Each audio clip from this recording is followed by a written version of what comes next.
Hello, ladies and gentlemen. Welcome to April 17th edition of the MSP Initiative MSP Live. Yeah, that's right, guys. It's April. Before you know it, summertime, at least on this side of the planet. It'll be June, July, August. Everybody will be beaching it. I mean, it's kind of been cold, at least up here in Philly area where I'm at. Today's going to get up to like 50-ish, 55, right? Like, hit that. I feel like there was like a stretch there for like 2 weeks. It was like 70, and we got like fake spring, and then it got real cold again. And I was like, don't take that summer clothes out. You better keep the jacket on the hook. I was right about that one. Anyway, here we are, MSP Initiative. You can check everything that we do out on mspinitiative.com. I know, as we say, summertime's coming up. We got, the middle of the year event season will be kicking off soon here, if it really hasn't already. We'll be doing a couple events, one in Tampa with our friends from Roost, with the Flow Conference. And then we'll be doing one with DattoCon Dublin again. It looks like this is their final year in Dublin, and then they'll be moving this sucker next year. But we know and love that area, and it's been one of our better cool block parties we throw out there. So if you're going to either one of those, check out mspinitiative.com. Register ahead of time, get in there so you know where you're going and you're on the list. And that's all I'm going to say about that. We bring back to the show familiar name and face, and a person that I've spent probably more miles on the road than we can remember. Mr. Paul Redding. How you doing today, Paul? You're very well, George. Good to see you, man. Yeah, man. It's been a while, but I know you've been out and about on airplanes. I think you were down in Asia Pac for a minute. So we'll hear about that in a moment. And kind of just want to zoom out, right? I like to just do this at the beginning. Just we get new people watching this all the time. Just a little intro for yourself, Paul, for people who don't have never heard your name before, and then we'll get into the good stuff. Hey, sir. Well, like you said, I am Paul Redding with Cyberqp. I guess, most partners out there have probably run into Cyberqp. We're the industry leader in privileged access management for the MSP space specifically. I myself have only been with the team since August of last year. Most of our adventures, George, as you know, were under a different moniker. But I was an MSP for about 14 years prior to jumping to this side of the fence and spending the last now, what, 6, almost 7 as a vendor. So I've seen it from both sides, if you will. Okay, so I'm going to start off a question I've asked many people so far this year.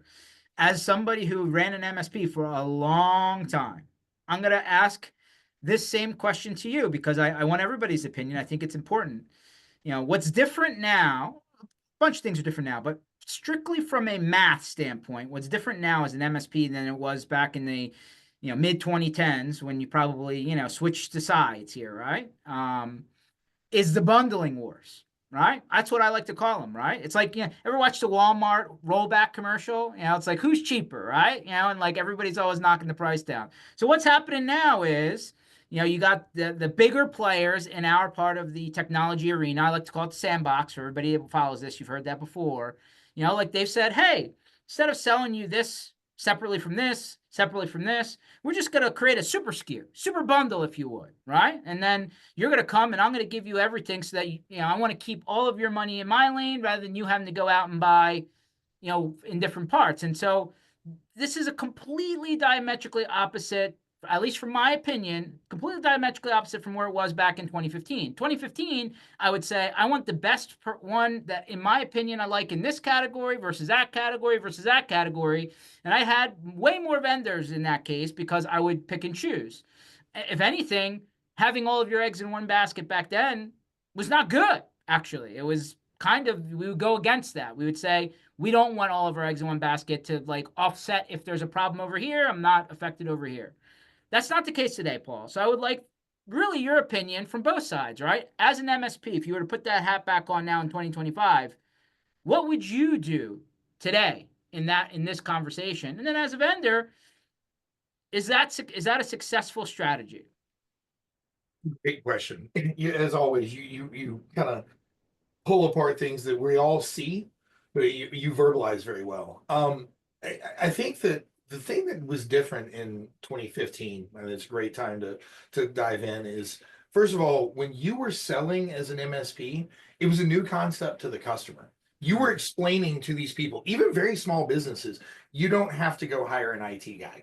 You don't have to do this internal thing that they're watching, like, corporate evolution elsewhere, and they're saying, like, I'm a law firm. Do I have to hire in $200,000 worth of staff to do this, right? So you went in, you educated the client on the concept of managed services. We all evolved from, block hours and hourly rates into subscription services. So we kind of educated them on the idea that IT and now cybersecurity, if you will, it can be delivered as a subscription. And that's a greenfield kind of blue ocean scenario, right? You're educating them. Now it's commoditized. A lot of the things that we were selling that were only available from us, that were only bundled in through us, are available direct to consumer today. They're digestible. AI is making it even more so. And so the very small business, they've moved to a place where they're largely self-serve. The bigger guys are trying to figure out how they can do more with less. And the MSP is stuck in a place where you look around and you're like, holy crap, man, I got like 27 vendors. So, I mean, what would I do today? I have to be honest. I think the cynical security mind I have says I definitely wouldn't put all my eggs in one basket, right? Like there's definitely going to be some separation. If I'm a huge Microsoft shop, then I may not be authenticating through Microsoft as the only level, right? I might not necessarily be using all of Microsoft's IAM or all of Microsoft's, I'll pick on mine, like their identity stuff, because everything lives over here. The same thing might be true. Choose a Sentinel One or a different endpoint security tool because I'm so dependent on this one vendor. But what I honestly would not do is go out to 50 different vendors and buy a feature here and a feature there and a feature there. And I think that's what we used to do. I think some of the products, I'll reach out to like some friends of ours like Total. I think a product like Total is evidence that you need that. Not a full Swiss Army knife that does everything. But look, if you're going to grab a security product outside of Microsoft, maybe let's grab one that does a whole bunch of stuff all at the same time. It's why all we do isn't password reset, right? It's why all you do isn't dial tone and voicemail. You've got to be able to bundle some of this stuff together. And so I think the Paul Redding of 2025 would have, I don't know, 7, 10 different vendors maybe that I was working with, not 30 for sure. And I would have a much, smaller list of people that I have to negotiate with, a much deeper relationship with those partners. But I mean, I don't think there's ever a scenario where you would see me put, the keys with the treasure chest and the map all in the same room. Okay, that's fair. I mean, so listen, I'm going to throw out names. They are who they are, right? Like, let's put a name to the conversation. We have Kaseya here, who I just saw an ad for their Vegas event coming up, Connect Global. I think they We're a do it big every year in sponsor there. Vegas. We have a I think diamond sponsorship there. Okay, so if you're going to Vegas for that event, you're going to see Paul and his team. Awesome. I saw an ad saying, "Hey, familiar name. At least know him. Jim Lippy was at SaaS Alerts. Now he's the chief product officer, I think, of Kaseya, Umbrella Kaseya Global. And they're now announcing, hey, the next iteration of the super SKU that they created is coming, right? I mean, there's already like 18 things in there. I mean, what's next? I don't know. We'll find out. You got the ConnectWise and companies, Circle, right? They've created a bundle post IT Nation, right, of their stuff. I don't know. I have not looked at either, right? So I don't know how they match up, but I know they've created something, super bundle. You got Enable, Sure. publicly traded. I think their sister company in SolarWinds, Current Events. I think yesterday I saw the news feed. 4.4 billion was sold, private equity. Okay, congratulations, guys. But Enable, separate company, still separately listed on the stock exchange, has their stuff, right? They have a super bundle as well, I'm told. Okay, so there's 3 right there, right? How do you pick and choose? Like if and there's others, right? You like let's just pick a 4th lane out of those 3, right? The marketplace, right? Where I could go there and pick and choose off the, Amazon buying experience, right? And get like a multi-product discount, which effectively is the same thing, right? Like, In many like ways. you're creating a bundle by pricing it to, you get a discount by select. It's like, hey, if I got my car insurance and my homeowner's insurance and I put it together, I get a discount, right? So like that's how But they're you have a doing it. single pane of glass for billing too, so you Sure. create that same effect with less, yeah, sure. So let's just pause right there. There's 4 forks in the road, right? Like, how do I decide today as an MSP? which one makes sense for me? Well, I think community is still one of the most important aspects of this channel. And I think that everybody you just talked about in their own way is building out their own communities, and they're trying to bring their partners together to the benefit of the partners themselves. So I think that probably is the way I would make my decision, is which one of these communities really spoke to me and gave me the best guidance, put me in the room with the right partners that were most similar to me, and we're going through those processes. And I think, each one of these guys has, the ones you just named, have really powerful community pieces there. So whether, you're looking at Evolve, which we're big sponsors of, or True Peers, which, we're big sponsors of as well. I think that's where you look at these and say, how do I benefit beyond the technology? How do I benefit beyond the centralized billing? Well, I mean, which one of these is going to do the most for you and be the best partner to you? And that's where I would start, to be honest. Okay, that's fair. So let me, like somebody in each of I do it just, I guess, in my spare time while I'm watching paint dry, but like I'll go through the feeds every once in a while, or I'll have different alerts set up, right? And like one of the big things that used to be important to me when I was making these decisions as an MSP that I still think is important today, you tell me differently, is like, other than price, is support. Mm. Right? Like, hey, I don't know everything. I can't. There's so many products, there's so many technologies. It's just impossible to keep up with every single change. I need to go ask questions. How do I get there? And how quickly do I get my answer? What's that experience like? And I feel like that's not as good as it was today. Back in 2015, it was better than it is in 2025.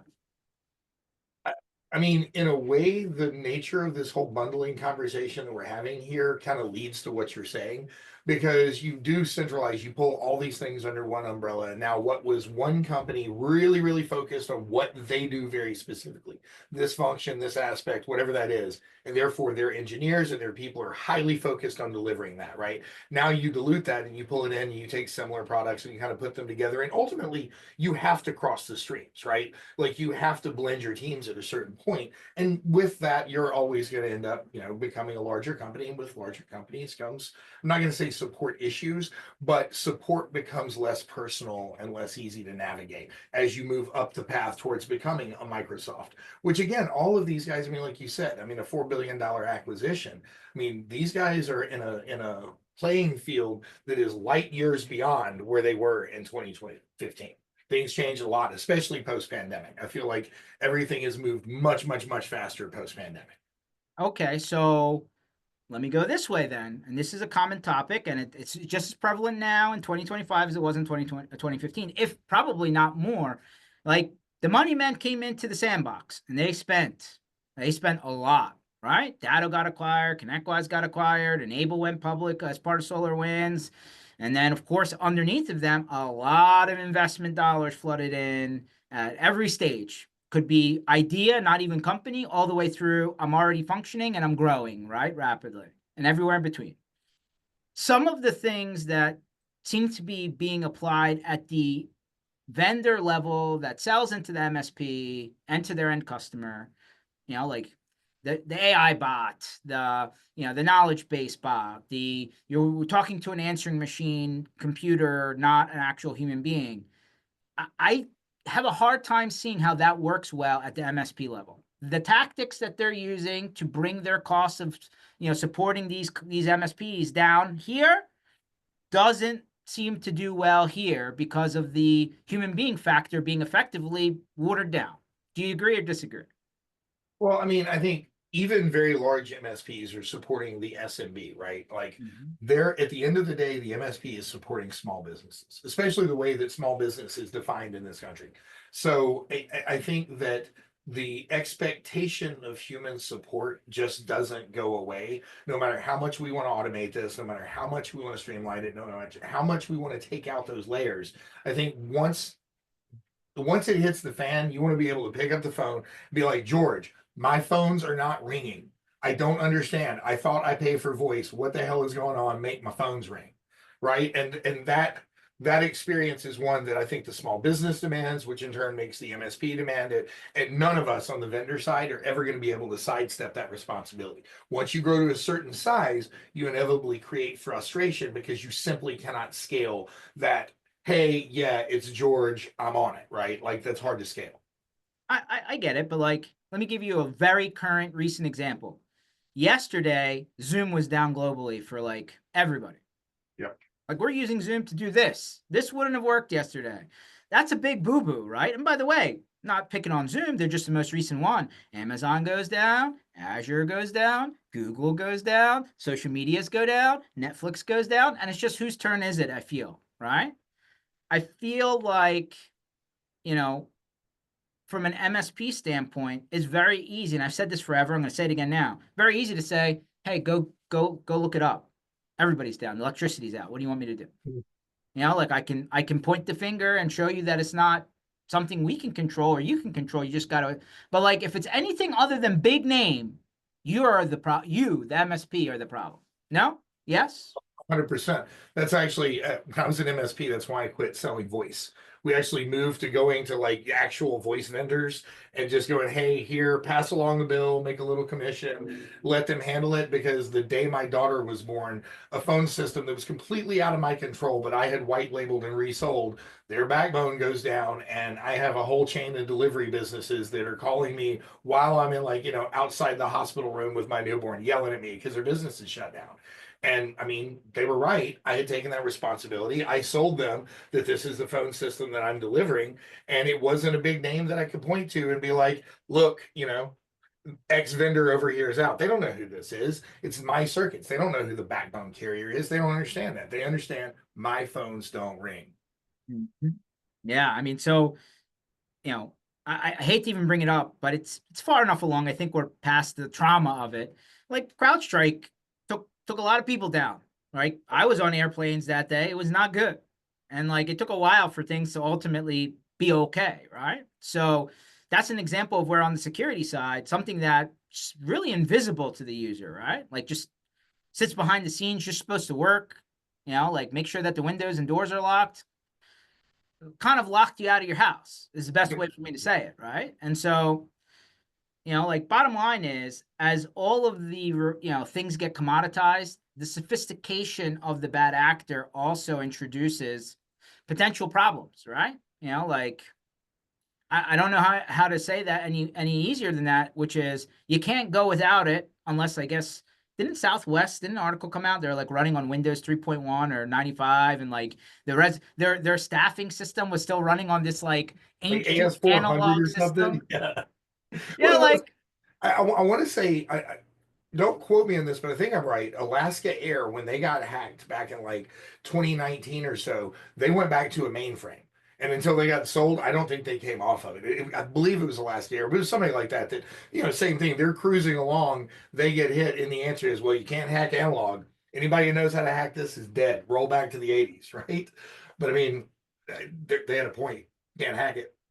I'm gonna say it now. Like this is not a secret, but like most of the financial companies, the banks, the credit card companies, for sure, the mutual funds, the 401k companies are still running on AS400s underneath the hood. Like you're like, what does that even mean? Google it. But it is written in a language called COBOL, Yep.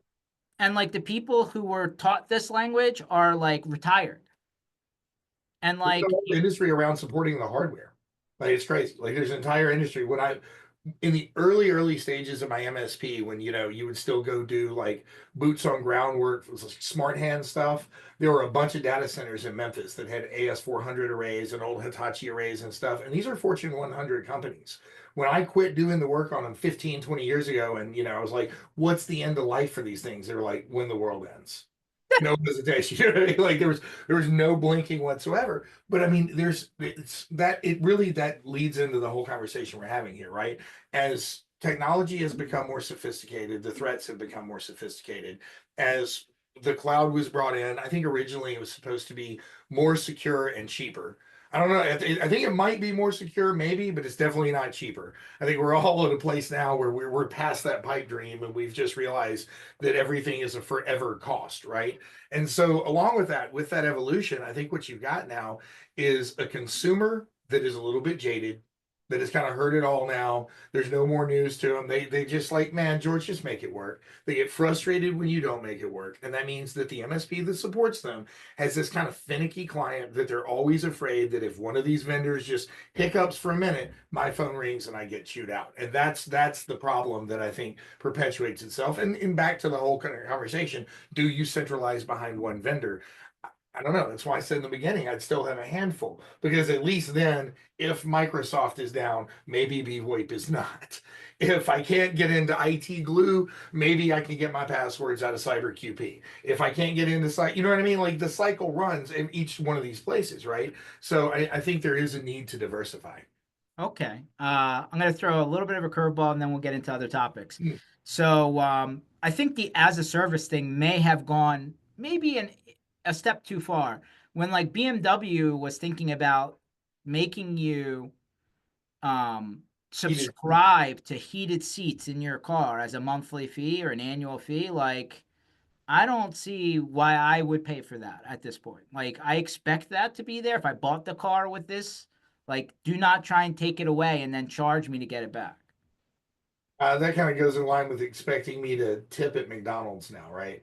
Like there's this thing that's happened with subscription and add-on pricing and charges that have just dumped out in absolutely every part of every industry. I know exactly what you're talking about with BMW with the heated seats. And it's funny because I think everybody said, "Oh my God, that's ridiculous. I would never pay for that." But man, you can look at that and find that same analogy in so many things that you are paying for right now. When Netflix came out, you would have never thought you'd pay extra to turn the commercials off. You didn't have commercials, right? Like, what do you mean pay extra to turn the commercials off? Now every streaming service has kind of the crappy version with a lot of commercials and the one that only has them in between shows and none whatsoever. And now we're back to, like we're right back to where we started. Well, wow. Speaking of Netflix, like the price of Netflix has gone up like I think when I first subscribed, it was like $8 or $7, and now it's like $20, by the way. So it's definitely gone up in price. And wasn't the original commercial like around Netflix, like, hey, there are no commercials, right? So like this is easy. Like, yeah. Anyway, if you watch Black Mirror on Netflix, Mhm. yeah, one of this, so they just launched the most recent season, like last week. Of course, I binge watch it like a lot of other people, but one of the episodes in there was a company, it was a startup. You like if you got brain damage, they would back up the part of your brain that's damaged so that they could like safely like surgically remove that. And then if you're within the wireless coverage, you could pay a subscription service, start at $300 a month to use that part of your brain again. And then over time, what happened was the company started introducing higher tiers and then like lessening the ability for you to use what you originally bought, right? Sound familiar? So, like, for example, the $300 a month tier, like you would sleep now 12 hours a day instead of 8. And then they injected commercials, like you would just be spouting random things out during the day, like based on what you saw. And I was like, wow, like this is twisted. It's what all Black Mirror is about, but like it's not that uncommon from what's happening now Oh, on it's like the that subscription. show has a wildly accurate view of kind of where we're headed with this if it's not tamed a little bit, right? And it's funny, I'm on a panel at Kaseya Connect coming up. We're on a panel, and that's a big part of the discussion is around AI, the development of it, what it means in the channel, and what we're kind of unleashing here, right? Because it is moving faster than us. It is smarter than us. It is far outpacing our ability to control it. And yet it's we're not in a position to put this back in the bag, right? Like it's everyone must adapt, right? We must all bring this thing forward. So the idea that we're going to be paying for subscription for link, like you might one concept I read in a short story recently was like being able to subscribe to a language when you go on a trip and simply loading the language and you've got French for 3 weeks. You don't So have you're it for the saying the rest of your life. Matrix really had it right back in 1999. Yeah, right. I know kung Okay. fu. All right. Let me go there. Let me go there for a second. You brought it up. Let me just hit it right on the head. So AI is like the new marketing craze of what used to be cybersecurity, okay? Say what you will, it's the new billboard, it's the new like, everybody's bolted. Before it was like, hey, you want to make your product seem more sexier? I just put the word cyber in front of it, and then all of a sudden, no, not knocking you by the way. That's the thing. Security, you put some verbiage around it, right? Um, Today, like people are like buying like AI domains, like .ai and all this whatever, right? Here's the thing. I've been paying decently close attention to it. Like, I'm not saying I do drink Kool-Aid on it every day, but like I'm just keeping tabs, right? Paul, what's being offered today, 6 months from now, is going to turn over into something else. Like it's moving that quickly. And like what's available today in its current iteration, which will be different than 6 months and then 6 months and then 6 months, like it is imperfect. It is not like, like when I put something in my MSP, to go back to 2015, Paul, I want to offer something that is consistent. And if I'm putting a factor into the equation that's inconsistent, that's only going to come back and bite me at some point, right? Somebody's going to get pissed off that they got the wrong answer. And like you're going to point the finger at OpenAI's API, but like that doesn't like the customer doesn't care. I So heard like somebody how say do the you other day, balance? well, I heard somebody say the other day that large language models are confident liars, right? And I think that was a really valid statement. We're moving to a place, like you said, it's not only imperfect, but its imperfection begets further imperfection, right? In talking about like the evolution of that in business, especially for us and those of us in software, at this point, in a lot of ways, whatever industry you're in, you have to be looking at your own business saying, okay, especially in software, what would put me out of business tomorrow?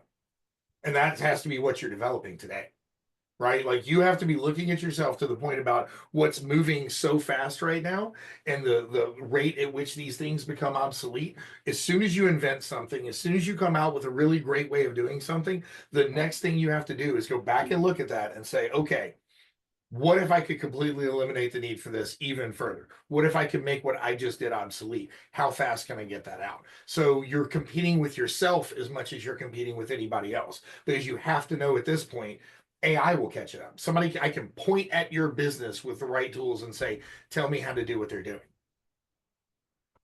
And now with China being willing to, walk completely away from copyright and walk completely away from trademarks, becomes even easier for me to find out Wow. exactly what you're doing and replicate in certain. But those things aren't eliminated. They still exist. At some point, the law, who I feel is like the slowest body in the whole conversation, will catch up to that, right? It's like, hey, there are copyright laws. They've been around for a long, long, long time. Like they're not going away. They just didn't realize that what you're doing is breaking it. But I digress. Let me go over here for a second. Back to current events. So, listen, I'm shocked by how many people have time to keyboard warrior in the forums and the discords and the reddits and the slacks and whatever facebooks. But like one of the things that came up like in the last couple of days was a current event, which was like, hey, the body that was originally a private company, private organization that got like somehow like vacuumed into the government, that then created the CEV alerts or CVE, right? Like the bug vulnerability, right? Mhm. Like, so that was rolled up into a government body that was running out of, that was basically going to cut the funding off for that, or, that, arm of, who does that work. And then magically, like, hey, they'll, money showed up and they'll still be around for another 12 months and then they'll figure it out then. But I digress. Like, people, like especially the security vendors in our space rely on that. If anything, they sensationalize it, they market off of it, right? Yeah. At what point do we, like trust the information based on who's delivering it, right? Like, like I feel like that information should be something that's crowdsourced and verified, trust but verified. We're really leaving it to a small group inside of a government body that could go away tomorrow. What's your feeling on that? So I think that underscores a problem in the United States with cybersecurity as a whole, right? And you know me well. I'm not somebody that's a big fan of overregulation. I don't want tons and tons and tons of more laws, right? But we don't have any form of consensus in this country on what the word cybersecurity even means, much less compliance, much, you know what I mean? Like we none of these things line up. We don't have a centralized governmental body that says this is how we crowdsource, this is how we verify, this is how we validate. And if you look at Europe, if you look at Australia, a lot of other places, these governments are becoming more and more involved in the cybersecurity discussion. Here, I'll take CMMC as another example. We pop up these little sub branches within the government and allow them to build a supply chain only security standard, which looks pretty good and feels pretty good and could maybe be implemented over here. But we don't do that. We're going to be real specialized and stick it off in the corner. And by the way, coincidentally, there's a whole bunch of weird private money around that, right? There's a whole bunch of money involved in certification and audits and all that stuff. And I'm not calling it out and calling it nefarious. What I will say is it's funny we like siloed it and then create a revenue stream around it. And we're doing the same thing with this. What we truly need is exactly what you said. We know the minds, we know the people, like the community has them, the cybersecurity world has them. We need to come together and be able to bring all this stuff into one place. And to your point, this is valid, this is a threat, and push that stuff through. There are volunteers who are out there. We have friends, Matt Lee. These people will spend their lives doing this if you give them the opportunity. But the federal government has no unity here. We're not in agreement at all. Like I said, I'll go back to the very first statement. We don't even agree on what cybersecurity means. Hell, sometimes it's one word and sometimes it's two in two different governmental bodies. What is it? Cybersecurity or cybersecurity? I mean, so we need to agree on things, that's for sure. And that seems to be difficult, especially like I don't want to get into the politics of it. It just is what it is. Um, but bottom line is AI, let's merge the last two topics together. You have AI that's making things go at warp speed, okay? No And question. you have cybersecurity, which seems to like not, like it's loosely decided what is supposed to be happening, what isn't. And like these two things are problems in their current state, right? So, um, you know, take the three topics ago, CrowdStrike or pass the trauma, but like we are expecting private companies to work with each other. Some of these people are co-opetition, Mhm. right? Like they are, let's, I'm not going to speak for anyone, but I perceive that CrowdStrike and SentinelOne compete against each other, right? But they're supposed to work with each other in order to ultimately protect their customers, right? Am I saying this right? So how do we trust everyone to play fair then in that privatized, commercialized model? But we're supposed to make sure that everybody is doing it for the good of the whole. This is where I go back to the thing. I don't like recommending regulation, but at a certain level, I think there has to be laws, a compliance standard, a framework, something that's agreed to that we all say, this is the truth. This is how you measure it. It can't be so subjective. If we all decided CIS is the framework, great. ISO 27001, great. I don't care. There's a bunch of different ways to do this, but I think we would all have to come together and agree this is what right looks like. And right now it's kind of hopeless, right? Like you have three non-competes or nonprofits that in weird ways compete. I mean, are we supposed to do so? Which one of these are we supposed to follow? It's messy. It's messy, and it's a result of, and again, I'm a hopeless capitalist, but it is a result of a capitalist system that kind of bucks against any form of regulation across industry, right? And the tech industry, as important as it has become in this world and in this space, has still in this country been largely left to its own devices. At Sure. some point, that's going to have to change. Well, my understanding, and fact check me for sure if that's the right way to say it, but like effectively, kind of the federal government is now kicking these responsibilities back to each state, right? Like they're like, hey, you want to create your own privacy laws, you want to create your own cybersecurity standards, you want to, need to protect your infrastructure in your state. Here you go. You decide what's good for you in your area, right? So that could create 50 different standards, in order to figure out what that is. George, I agree with what you said, except for the way that you said it. I don't think the federal government's kicked it to him. I think the federal government has abdicated responsibility for so long that the states have picked this up. If you take a Mhm. look at a state like Texas or Louisiana, or there's a number of states. Louisiana passed like an MSP registration act, right? Texas is passing all forms of their own law, including like they have an add-on to HIPAA that does a whole other thing to HIPAA because they thought it was inadequate. I think to a large extent, these are states going, all right, we can no longer see the population of this state be robbed by these people. We are losing too much money. Our population is being taken advantage of. The federal government's not going to do it for us, so they're kicking these in. But that said, I will say there is some light at the end of the federal tunnel because as you know, I lived in HIPAA for a very, very long time, right? And as part of that, recently, we just did a webinar, Cyberqp and Compliancy Group, my old pals. We kind of got together, broke down the proposed changes to the HIPAA security rule and kind of what that means for MSPs. And I'll shorten it up for you real fast. They took away the idea that some of these are addressable and some of these are required. If this passes through, everything in the cybersecurity section of HIPAA is now required. Hard Mm. stop, no more variables. You can't come back and say, well, I kind of read it and didn't think it applied to me, which you were able to do for the last basically 25 years, right? So if you they said words like from our side, they said stuff like privilege access. They said stuff like role-based access controls. They're calling very specifically out in HIPAA. CMMC has already done it before. The things that we do, the things that these other cybersecurity vendors do. So I do think that there is within all these subsets of laws that exist, kind of a modernization coming within the federal government.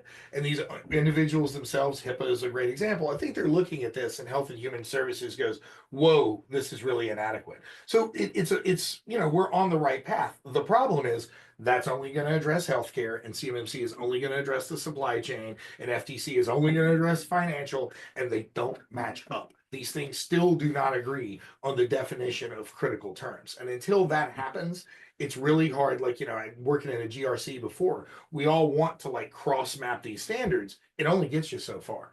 That's why I like the guidance that we put out when we do compliance guidelines. We are not trying to do a generalized compliance guideline and say, follow this, and it'll knock off all these check boxes. We publish something on CMMC, we publish something on HIPAA, we publish something on FTC, we're doing NIST, we're doing CIS, because it's not a one-to-one, it's not equivalent. And that's therein lies the problem.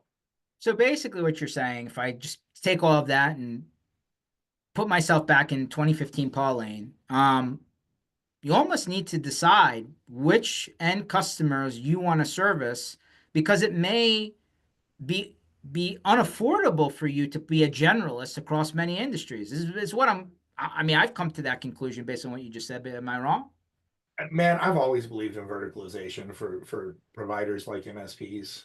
I really have. I think that building expertise in any industry and being able to illustrate that downstream to the customer increases your value, increases your revenue, and increases the longevity of your clients with those customers.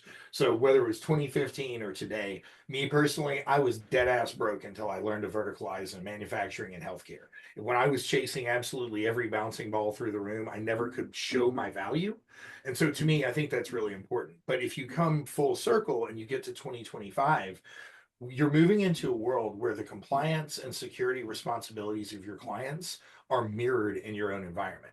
You are now expected to do what the customer does. If your customers are in CMMC, you're supposed to protect CUI. If you're working with a bunch of doctors, you're supposed to be HIPAA compliant. And so to me, I think it would not make sense for me to chase 50 different verticals when I can say I'm really good at legal and hospitals, and you know what I mean? Like I found my little niche here. You can only protect so much at the same time, right? So whether it's just showing the value to the client or actually protecting the client, you have to, in my opinion, verticalize so that you know what you're doing.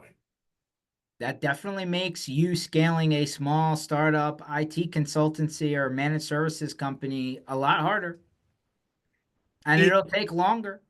it does, and I think that that is the 2025 lesson where we've come all the way to here at the end. It's harder today than it used to be. Mm. You're not getting to walk in and explain it from scratch the first time, and somebody's just baffled with the idea that you can support them remotely, right? Like all that stuff's done. Time Magazine and Newsweek and all these things talk about like hackers and this stuff every single day. Your grandfather still gets those publications and knows what a hacker is, right? The world has caught up with us. And so I think if you're starting out today as an MSP, the reasons that you have to verticalize, the reasons that you have to pick your partners carefully, the reasons that you have to build your stack, if that's what you want to call it, carefully, are because you are having a more difficult conversation with the client. The attack surface that you're protecting here is much wider, and the bad guys are much more sophisticated. So you got to go into this with eyes wide open. I mean, me personally, I kind of stumbled into this industry. I don't know how easily you can stumble into it in 2025. The game has changed. That's fair. Let's talk for a few minutes on what happens on a outside of the US standpoint. Even Canada, not far away. I mean, the currency fluctuation is probably more wild more recently than in the last 4 years, maybe more. Obviously we've heard all about all the tariffs, especially with computers and all the electronics, specific to our industry. Um, but even still, like Microsoft apparently changes their billing for Microsoft 365 based on currency fluctuations now every 6 months. All Right. right, like that's not just them raising the price. That's them raising the price. Oh, and adjusting what the currency thing is more frequently. So, how do the people who are in our industry that live outside of the U.S. borders react to that, especially when they are dealing with a lot of companies who are based here and are billing, and base all of their math on the U.S. dollar? That's a question that I think Cyberqp we're starting to learn and focus on right now, right? Is really how to effectively transact internationally. We've got a lot of international partners. When I got here, we had never done any campaigning or anything outside of the borders of Canada and the US. And we had, 50 or 60 or so Australian partners, for example. Our reach was pretty good. But the transacting in multiple currencies around the world and trying to work with partners on their turf in a price range in a way that works for them, I think is a challenge for any of us that are trying to go international. At least for us, one of the things I'm super excited about is we're leveraging our brand new relationship with PAX 8. We're launching on the PAX 8 line card here in very few weeks. Coincidentally, with that, we will be at the PAX 8 mission briefings in Melbourne and Sydney. We'll plug for us there.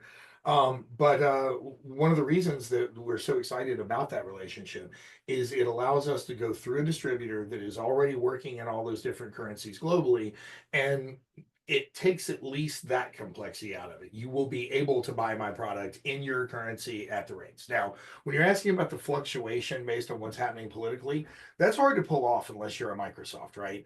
Like you Mhm. have a team of financial people that are tracking and managing that. I think we're all going to have to watch it and see how much this actually changes in the long run to see, I mean, do we change our rates or do we just live with the fact that the dollar fell a few points, right?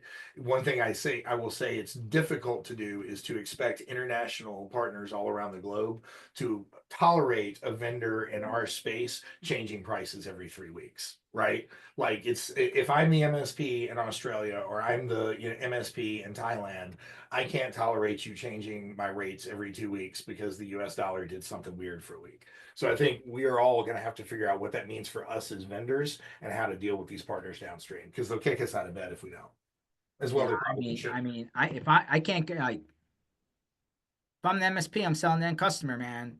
They don't like their bill to fluctuate month to month, year to year, let alone week to week, right? Right. So yeah, it's definitely somebody's gonna have to be, on the back end of that, right? Like if it's not the partner, then somebody in between, right? It's got to figure out how that works and still be able to benefit. Because if you're in the vendor chair and you can't get what you need to keep the lights on, then at some point the question is asked, does it make sense to keep doing this? Right. Right. And it's a balancing act. And I think that, there's somebody has to accept that currency risk in the transactions. And the one that I'll tell you won't accept the currency risk easily is the partner, or even worse, the downstream customer. The small business owner is not going to accept a variable bill on their IT every 3 weeks because the dollar changed and now, the Australian dollar is down or up or whatever. It's not. We're not going to be able to do that. No, that's fair. 100%. Well, did so you recently were down in that region, right? Earlier this year. I know you guys have been spending, more time down there.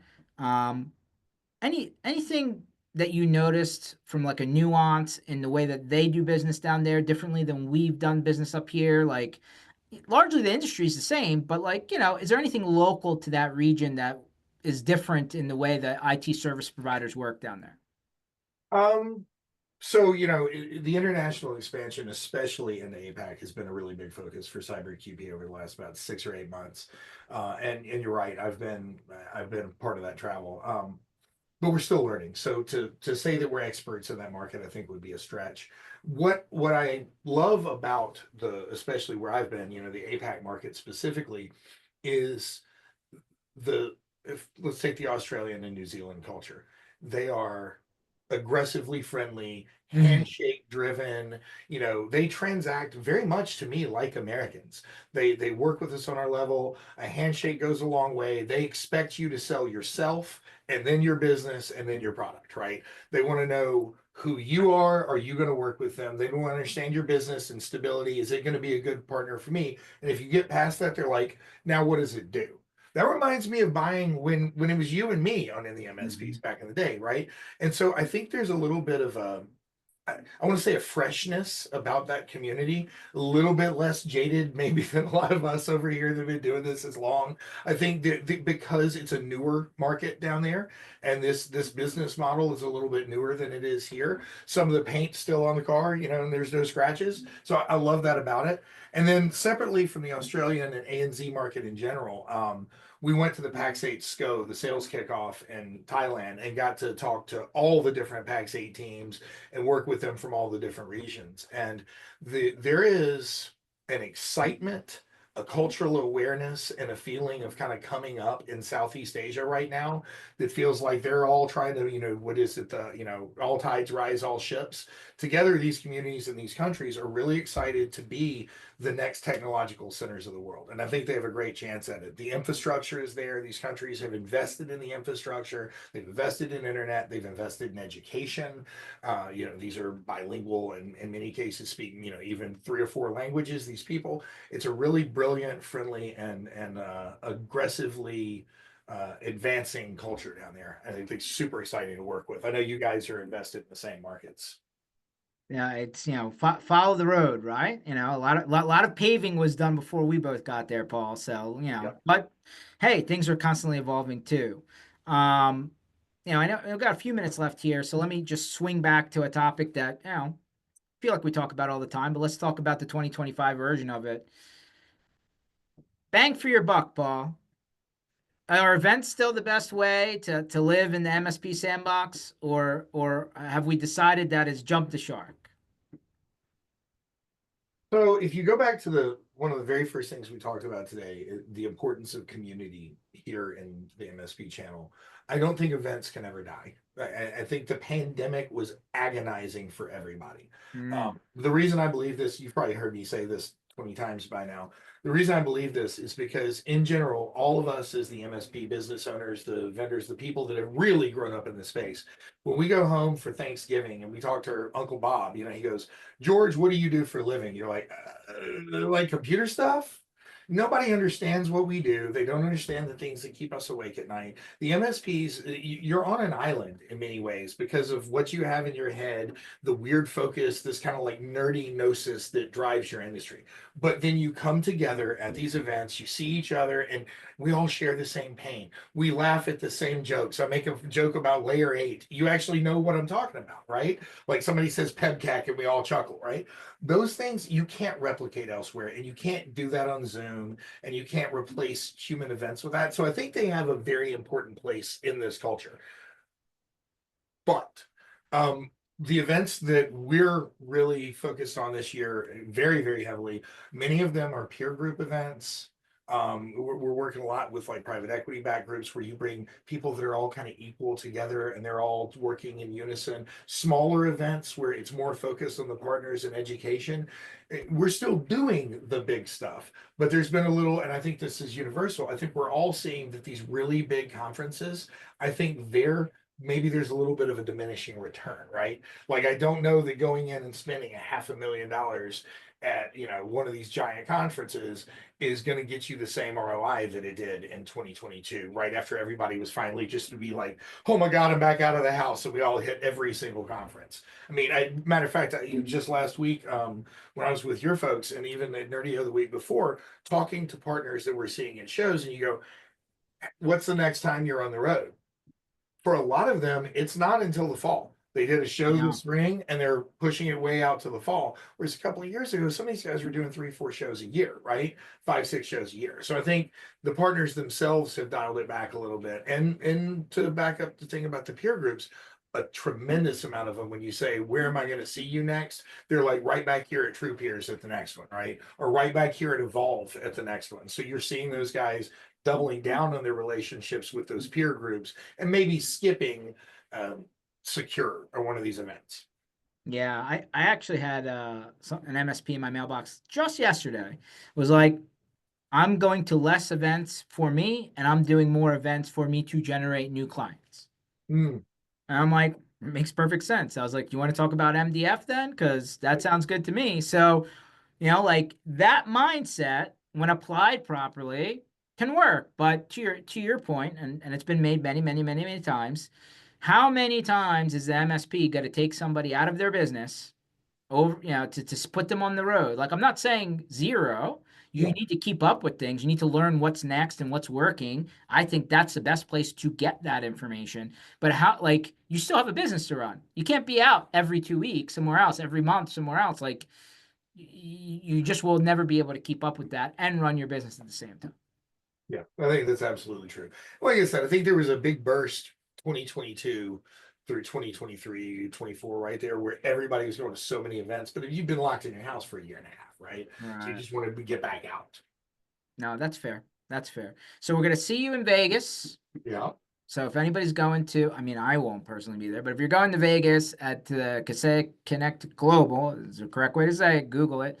Uh, it looks like Paul and his team will be there. It sounds like you and maybe somebody else from your team are going down to a couple of events down in Australia over the next month or two. So, We got you Robert know, Robbins boot camp next week. We are at Robert Robbins boot camp. And then following that, I think the next one, yeah, after that, it starts to slow down again a little bit and go back to more like, we've got some Lyra conferences and that kind of stuff. We've got another Evolve. We've got Evolve coming up the same week as we're in Australia. So I've got part of my team that will be in Evolve in Chicago, and part of my team with me will be in Australia. So big couple of months for Cyberqp. I think I haven't kept track of it. I think this is my seventh straight week on the road, and I've got 5 more before I've got a week back in Memphis. well, at least for 2026 version of Paul, American Airlines will give you free Wi-Fi. Well, that's all right. I'll be on Delta. American. I have my only American flight this year, this afternoon, and I'm already irritated about it. I got it. I forgot that you made the switch, Paul. I That's right. apologize. That's I right. I I've switched now remembered. during the pandemic. I switched over, and I've never gone back. I'm Delta for life. Between you and Stanners, you might as well put you on a commercial for Delta. If Delta's listening, Delta or Marriott, glad to do the commercial for either one. Free of charge. That's right. Free. Well, I don't know. I charge them a few nights. Now, come on. Nothing's Okay. See free. that? I was trying to do you a solid, but you should throw some points in or something. Yeah, yeah, yeah. You throw something in. Nothing's free, George. All right. So if you're listening to the audio version of this, and like, there's a lot of visuals that we do on the video version, like you can know how to spell Paul's last name. Paul's last name is spelled Redding. So you can like LinkedIn him, Paul Redding, right? Find him online. Paul, however you feel you want people to reach out to you outside of the social channels, now's a good time to let them know how to get to you. Man, it's just Paul Redding at cyberqp.com. I'm the easiest person in the world to reach. That's my email, and it's not very complicated. So Paul Redding at cyberqp.com. Love to talk to you about what we do, George. Thanks so much for having me on today. It is always a pleasure, my friend. I guess I will see you in Las Vegas. I won't be in Vegas, Paul, but I promise you'll see me soon. Because a colleague of ours, good friend of ours, said, it's been a long time since and he started naming all these people. We're all together. I was like, yeah, it's been since a tour bus through the United States when that last happened. We'll have to fix that. No, we had Alec and me and Taylor last week. So there was and Ken Patterson. So we had the core group So right close, there. We so were this close. close. So all Well, right. we'll definitely see you out on the road shortly, Paul. Safe travels, my friend. Hope everything goes well. I know you don't have the security, experiences that I do, but I hope a clear skies, I guess is the way to say it for you there, my friend. Much appreciated, my friend. Thanks as All always. right. Yeah. Take it easy, everyone. You'll see this episode online shortly at mspinitiative.com. Keep checking back with us every Thursday, 1 o'clock Eastern Time. We're online, and we'll see you guys out there one way or another. Take it easy, guys. See ya.